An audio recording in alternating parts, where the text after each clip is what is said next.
انسان اور جنات دو مختلف مخلوق ہیں جو اپنی ابتدا سے ہی ایک دوسرے کے شدید دشمن اور مخالف ہیں۔ ایک خاک سے جبکہ دوسرے کو آگ سے بنایا گیا، لیکن کیا آتش اور خاک کا ملاپ ممکن ہے؟ کیا جن اور انسان آپس میں شادی کر سکتے ہیں؟ عربی داستان ہمیں کیا بتاتی ہیں اور اسلام کی نظر میں جنات اور انسان کی شادی کی کیا حیثیت ہے؟ اللہ تبارک و تعالی نے اس کائنات میں بے شمار عالم اور مخلوقات کو پیدا کیا، لیکن اس دنیا میں دو ایسی مخلوق ہیں جن کی ہدایت کے لیے اللہ نے پیغمبروں اور رسولوں کو مبعوث کیا۔ انہیں اللہ نے سوچ سمجھ عطا کی اور صحیح و غلط میں چناؤ کا اختیار بھی دیا۔ اللہ کی یہ دو مخلوق انسان اور جنات ہیں۔ جنات کی دنیا غیب اور اسرار میں چھپی ہیں جو انسانوں کی نظر سے پوشیدہ ہیں۔ اس زمین پر جنات کی تاریخ انسان سے بھی پرانی ہے۔ حضرت آدم علیہ السلام کی پیدائش سے کئی ہزار سال قبل سے ہی جنات اس زمین پر بڑے بڑے قبیلے اور آبادی کی شکل میں موجود تھے، لیکن جب اللہ نے دنیا میں انسانوں کو آباد کرنے کا فیصلہ کیا تو فرشتوں کے ذریعے جناتوں کو مختلف جزیروں اور ویران پہاڑوں میں قید کر دیا۔ قومی جنات میں بھی انسانوں کی طرح مرد اور عورت جن ہوتے ہیں اور یہ آپس میں شادی کر کے اپنی نسل آگے بڑھاتے ہیں۔ جنات انسانوں کی طرح آپس میں عشق، محبت، زناکاری، ہر نیک اور بد عمل کرنے کی صلاحیت رکھتے ہیں۔ کہتے ہیں کہ جنات کی شادی بھی انسانوں کی طرح ہی ہوتی ہے۔ ان کی شادی میں بھی ڈھول، گانا بجانا اور رقص ہوتا ہے، یہاں تک کہ ان کی شادی میں سب سے بہترین کھانے پینے کا انتظام کیا جاتا ہے۔ ان کی شادیوں میں دوسرے قبیلے یا گاؤں کے جنات سرداروں کو مہمان کے طور پر دعوت دی جاتی ہے۔ قدیم مذہبی اور غیر مذہبی کتابوں اور داستانوں میں جنات اور انسان کے آپس میں محبت اور شادی کے سینکڑوں واقعات ملتے ہیں۔ بعض روایتوں سے یہ بھی معلوم ہوتا ہے کہ زمانہ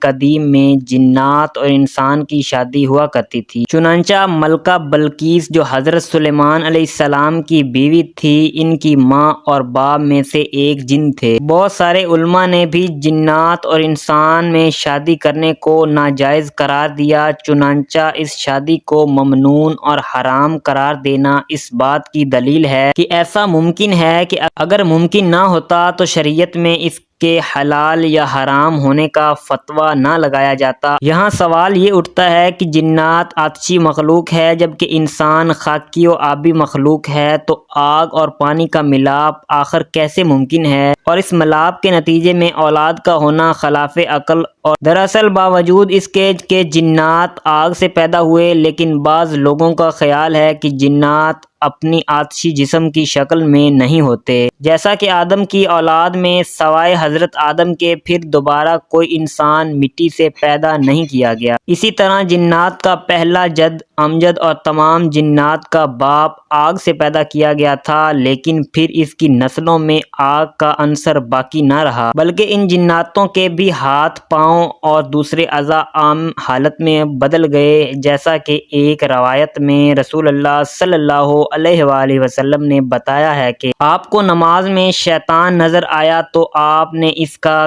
گلا گھونٹا، آپ نے اس کی گردن کو کس کے پکڑ لیا، جس کی وجہ سے اس کے منہ سے لعاب دہن گر پڑا۔ حضور نے اپنے ہاتھ میں اس کی زبان سے گرنے والا لاک کو محسوس کیا جو بہت ہی ٹھنڈا تھا۔ شیطان کا لعاب ہونا اس بات کی دلیل ہے کہ وہ آگ سے دوسرے حالت میں تبدیل ہو چکا ہے، ورنہ اس میں ٹھنڈک موجود نہ ہوتی۔ تو کیا جناتوں میں بھی انسانوں جیسی خصوصیات ہوتی ہیں اور کیا وہ انسانوں سے تعلق بنا سکتے ہیں؟ یہ ایک سوال بہت سارے سوالات کو جنم دیتی ہے، اور ہر سوال کا جواب حیران کن اور سوچ میں ڈال دینے والی ہے۔ لہٰذا علامہ سیوطی نے بہت سارے واقعات نقل کیے ہیں جن سے معلوم ہوتا ہے کہ انسان اور جنوں میں شادی ہو سکتی ہے۔ اسی طرح امام ابن تیمیہ لکھتے ہیں کہ کبھی کبھی انسان اور جنات آپس میں نکاح کرتے ہیں اور ان کی اولاد بھی ہوتی ہے۔ جنات اور انسانوں میں شادی کے واقعات اسلام سے قبل اور ظہور اسلام کے بعد بھی ملتے ہیں۔ لہٰذا ابن عساکر میں ایک روایت موجود ہے جس کے مطابق ایک دن رسول اللہ صلی اللہ علیہ وآلہ وسلم کی محفل میں کاہنوں اور پیشن گوئیاں بتانے والے کا ذکر چھیڑا، اور اس سلسلے میں لوگ اپنے چشم دید واقعات و حالات بیان کرنے لگے۔ ابن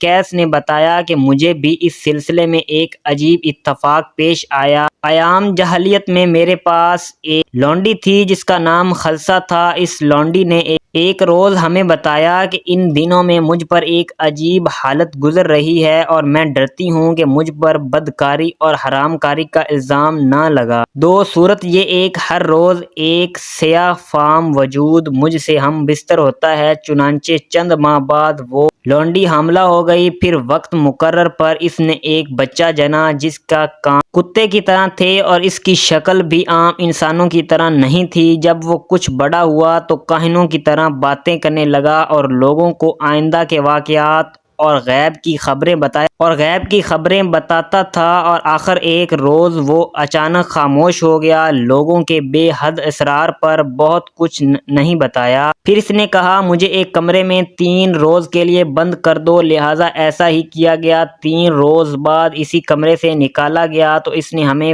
یہ خبر دی کہ آخری نبی مکہ میں مبعوث ہو چکے ہیں اور میری زبان بند کر دی گئی ہے، اب میں غیب کی کوئی خبر نہیں بتا سکتا۔ اس کے بعد وہ زمین پر لیٹ گیا اور وہیں مر گیا۔ اس واقعے کو مختلف روایتوں میں رد و بدل کے ساتھ نقل کیا گیا، اور بعض روایتوں میں یہ بھی اضافہ موجود ہے کہ نبی صلی اللہ علیہ وآلہ وسلم نے اس واقعے کی تصدیق فرمائی۔ اسی طرح امام درامی نے اپنی کتاب اتباع سنت میں ایک واقعہ لکھا جس کے مطابق قبیلہ بخیل کے ایک شخص نے روایت کیا کہ ایک جن ہمارے کسی لڑکی پر عاشق ہو گیا اور ہمارے پاس اس کی شادی کا پیغام بھیجا۔ اس نے کہا مجھے پسند نہیں کہ میں اسے حرام طریقے سے استعمال کروں۔ اس کے بعد وہ روبرو ہم سے گفتگو کرنے لگا۔ ہم نے کہا تم لوگ کیا چیز ہو؟ اس نے کہا تم جیسی مخلوق ہیں، تمہاری طرح ہم میں بھی قبیلے ہیں۔ ہم نے کہا کیا تم میں بھی یہ مذہبی اختلافات ہیں؟ اس نے کہا ہم میں ہر طرح کے لوگ ہیں، قدریہ بھی، شیعہ بھی ہیں اور مرجیہ بھی ہیں۔ ہم نے کہا تمہارا تعلق کس جماعت سے ہے؟ اس نے کہا مرجیہ سے۔ چنانچہ ہم نے لڑکی کو اس سے بیع دیا۔ بلا شبہ جنات عورتوں کا انسانی مرد یا جنات مرد کا انسانی عورت سے شادی کرنا نہ صرف مکروہ حرام ہے بلکہ اسلام میں اسے سخت ممانعت کی نظروں سے دیکھا گیا ہے، کیونکہ انسانوں کا معاشرہ اور جنات کا معاشرہ بالکل الگ اور مختلف ہے۔ اس لیے اللہ تعالیٰ نے انسانوں پر احسان کیا اور ہمارے لیے انسانوں میں ہی عورتیں اور مردوں کے جوڑے پیدا فرمائے۔